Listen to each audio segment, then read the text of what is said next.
अध्यक्ष महोदय, 26-27 अर्थसंकल्पीय अनुदानाच्या मागणीवर बोलत असताना गृह विभागाच्यावर बोलत असताना अमरावती शहराची लोकसंख्या जवळपास 9 लाखाच्या पर्यंत गेली आहे. चोरीचे प्रमाण वाढलेले आहे, अत्याचाराचे प्रमाण वाढलेले आहे.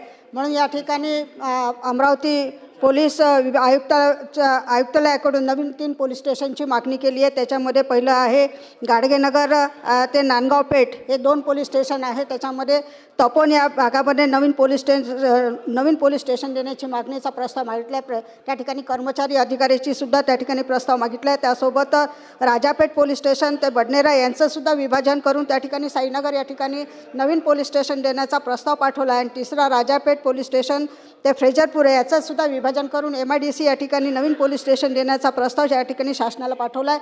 माझी शासनाला विनंती आहे, गृह विभागाला विनंती आहे की हे तिन्ही पोलीस स्टेशनचा प्रस्ताव आपल्याकडे आलेला आहे, आपण त्याला मान्यता द्यावी अशी या ठिकाणी विनंती करते. त्यासोबत अमरावती शहरामध्ये गुन्हेगारीचं प्रमाण, चोरीचं प्रमाण वाढत असल्यामुळे CCTV कॅमेऱ्याची मागणी प्रत्येक अधिवेशनामध्ये मागते, पण त्याला मान्यता मिळाली नाही. म्हणून मला गृह विभागाला विनंती आहे, CCTV कॅमेऱ्याचा प्रस्ताव तयार आहे, त्यालासुद्धा आपण त्या ठिकाणी मान्यता द्यावी. त्यासोबतच पोलिसांची जी काही वसाहत आहे ती फार जुनी झाली आहे, म्हणून नवीन क्वार्टर्ससुद्धा निर्माण करण्याचा प्रस्ताव शासनाकडे आलेला आहे, त्यालासुद्धा आपण मान्यता द्यावी अशी या ठिकाणी विनंती करते.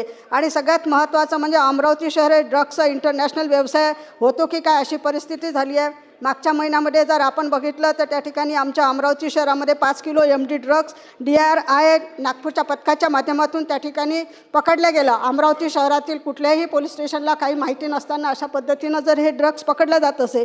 लालखडी सुकळी मार्गावर 3.1 करोडची गांजासुद्धा या ठिकाणी. आणि आमच्या अमरावती शहरामध्ये गवळीपुरा हा आहे, त्या ठिकाणी असं वाटते की हा ड्रग्सचा पॉईंट शहरातला आहे की काय, अशा माध्यमातून त्या ठिकाणी विक्री केली जाते. म्हणून मला या ठिकाणी विनंती करायची आहे की या ठिकाणी असणारे जे काही अधिकार आहे ते आपण क्राईमला दिले आहे. आणि जे पोलीस स्टेशन आहे त्या पोलीस स्टेशनला त्या ठिकाणी कुठलेही अधिकार नसल्यामुळे ते पोलीस स्टेशन निष्क्रियपणे काम करते, रेट टाकू शकत नाही. आणि तिथले ACP DCP हे सर्व हतबल झाले आहे. आणि क्राईम ब्रांचचे जे अधिकारी आहे, जे PI आहे आणि ते कर्मचारी आहे, त्यांच्यावर चौकशी चालू आहे. म्हणजे ज्याच्यावर चौकशी आहे त्यालाच आपण अधिकार दिले तर मग आमच्या अमरावती शहराचं जिल्ह्याचं काय होईल याचा सुद्धा गृह विभागाने विचार करावा.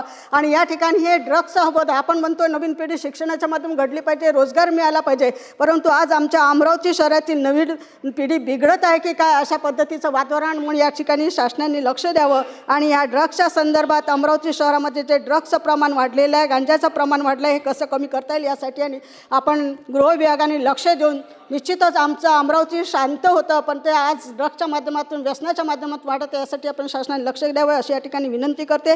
आणि जे काही क्राईम ब्रांचचे अधिकारी आहेत त्या पद्धतीने हे धंदे वाढवण्यासाठी प्रोत्साहन देत असतात त्यांच्यावर सुद्धा कारवाई करावी अशी विनंती करते. दुसरा विषय पाणीपुरवठा व स्वच्छता विभागाच्या माध्यमातून या ठिकाणी पाणीपुरवठा मंत्री महोदयाने बिहार गटार योजना आमची इथं 1997 साली मंजूर झाली, 28 वर्ष झाली, ते पूर्ण झाली नाही आहे. आता त्या परिस्थिती अशी बिहार गटार योजनेची परिस्थिती मंत्री महोदय, पाणीपुरवठा मंत्री महोदयांना माझी विनंती आहे की ती आता बंद झाली आहे. मुख्यमंत्री महोदयाच्या सोबत त्या ठिकाणी हिवाळी अधिवेशनात नागपूरला मीटिंग झाली होती आणि त्या संदर्भात त्यांनी नवीन प्रस्ताव तयार करून MS ला सांगितलं नवीन कंपनीकडून प्रस्ताव तयार करून त्या ठिकाणी अजूनही प्रस्ताव तयार झाला नाही. म्हणून माझ्या या ठिकाणी पाणीपुरवठा विधेयकाच्या माध्यमातून या ठिकाणी नवीन PMC नवीन प्रस्ताव तयार करावा अशी या ठिकाणी विनंती करते.